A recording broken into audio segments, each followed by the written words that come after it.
discretion advised. This is 10-Minute Murder.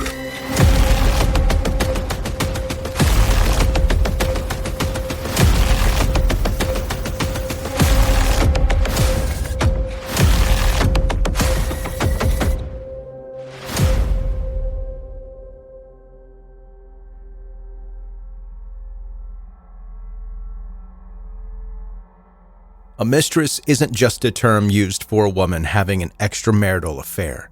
It's also a term that describes a woman in a position of control.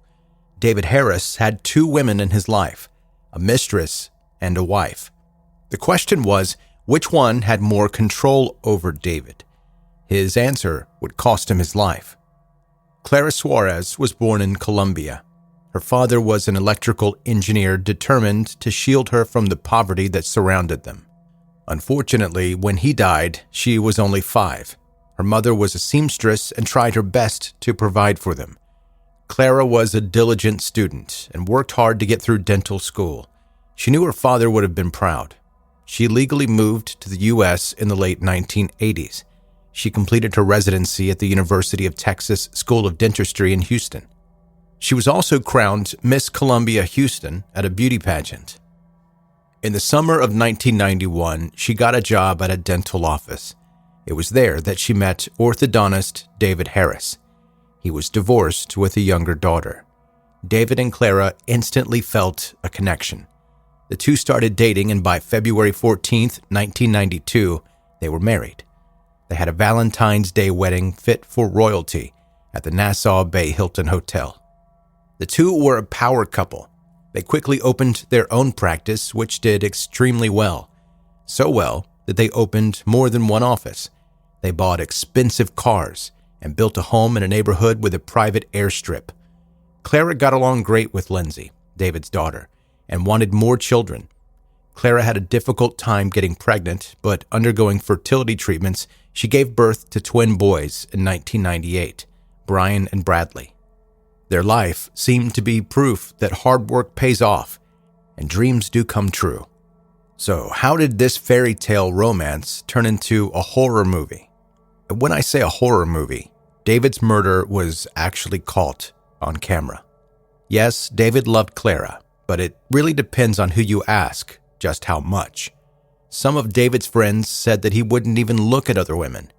He didn't even like to hang out with the guys. But some of Clara's friends gave a different description. They said David was a ladies' man, that he flirted with other women openly, quite often in front of Clara, that he even kept notes that waitresses would leave him. Maybe David enjoyed the attention of other women, but was loyal to his wife. After all, she had helped him achieve his goals. Or maybe it would take just the right woman to make him question his loyalty. David split time between their offices, working 2 days a week in the office at Lake Jackson with Clara, and the other 3 days at the Clear Lake office.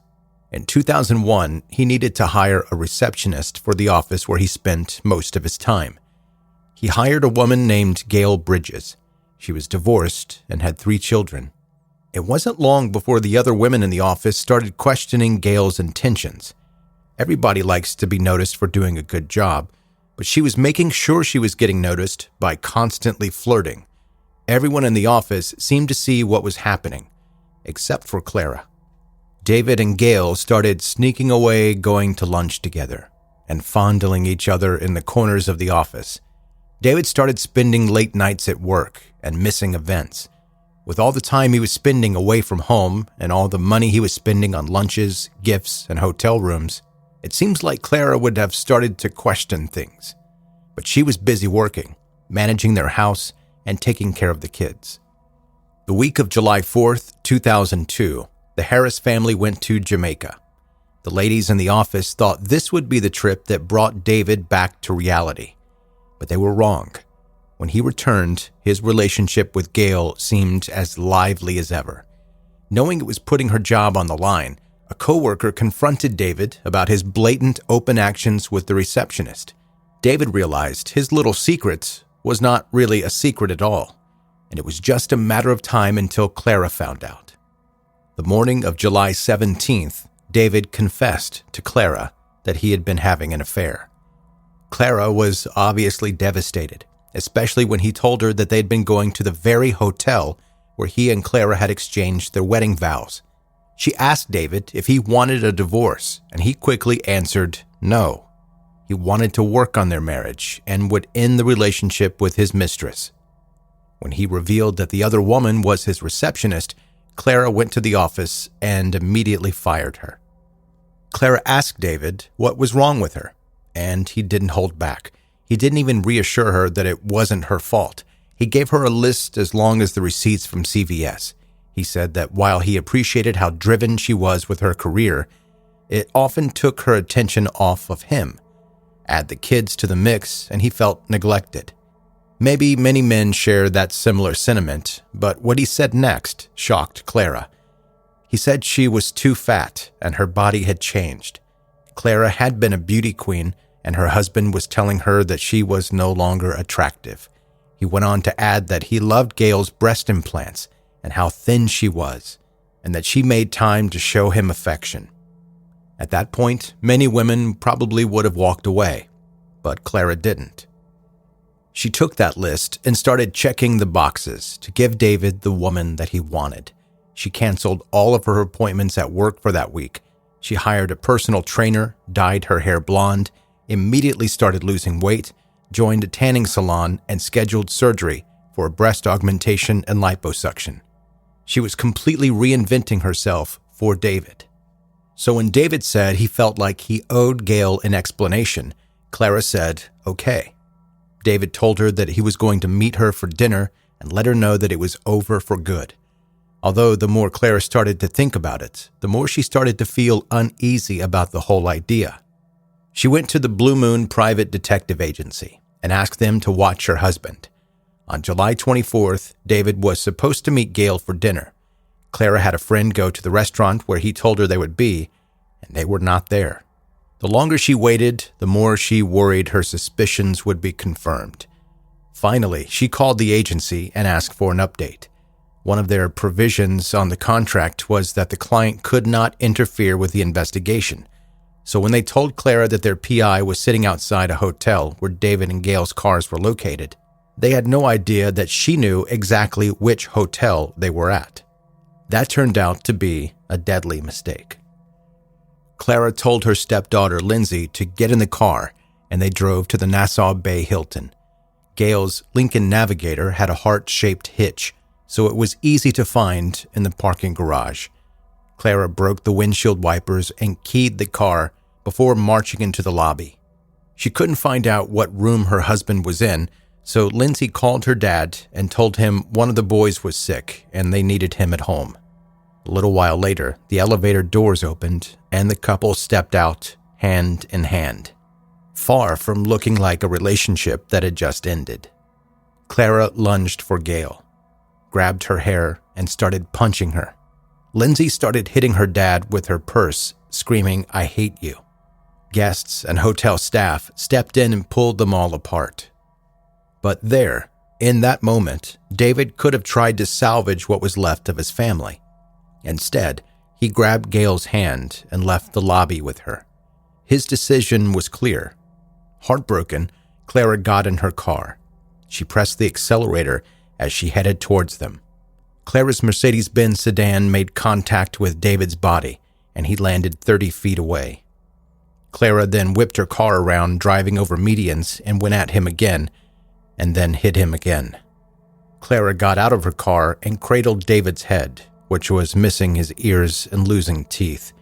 She sobbed, saying, "Look what you made me do." At 9:48 p.m., David was pronounced dead.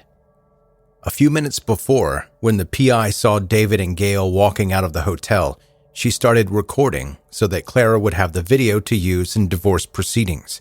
Instead, it was used in the trial when Clara was charged with murder. The PI caught the entire chain of events on film. The story made national news. People quickly picked a side. Some thought Clara was a cold-blooded killer. Others thought David signed his own death certificate when he walked out of the hotel with Gail, leaving his wife and daughter in complete hysteria and embarrassment. Clara's trial started in February 2003. Lindsay testified against Clara. She said that she begged her to stop. She said that she was traumatized by the sight of her father getting run over. The PI's video was shown, and the jury could hear the eerie sound of the tires screeching. Although David's body was not clear in the video, you could see Clara circling 3 times.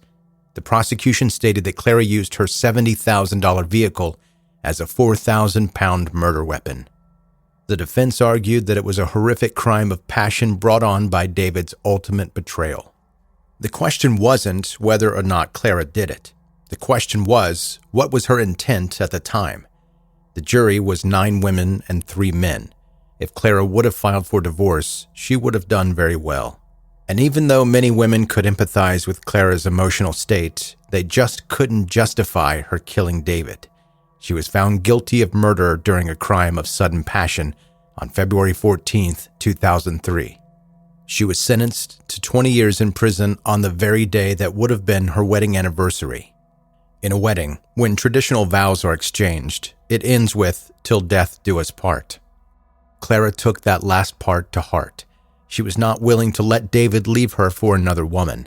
Their marriage could have ended with divorce. They could have still raised their kids. But instead, the kids grew up with a deceased dad and an incarcerated mom. Which brings to mind the old saying, "Hell hath no fury like a woman scorned."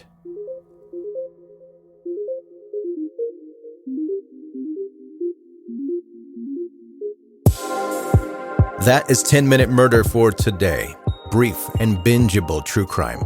I'm Joe, the host, and thank you so much for taking the time out of your day to listen to my podcast. If you're new to 10-Minute Murder, welcome. Settle in, make yourself comfortable, and subscribe now. That will more easily help you catch up on all the back episodes and also help you not miss any of the new ones. And speaking of new ones, coming up on the next episode of 10-Minute Murder, if you're into the sports ball, football in particular, maybe you've heard of this story. Steve McNair, retired NFL quarterback of the Tennessee Titans. He was cheating on his wife, and it's similar to the story you heard today, but not really. He was cheating on his wife, and he was murdered, but not by his wife. He was murdered by his mistress, and there's a lot more to go into, but you'll hear all of that coming up on the next episode of 10-Minute Murder. Connect with the podcast on social media, see the pictures of what we talk about here on the podcast. It's never gross and graphic stuff, though. If you like this episode, leave a rating and review any place that's possible, and you can go to 10minutemurder.com for all things related to the podcast. Thank you so much for listening to another episode of 10-Minute Murder. I'll see you on the next one.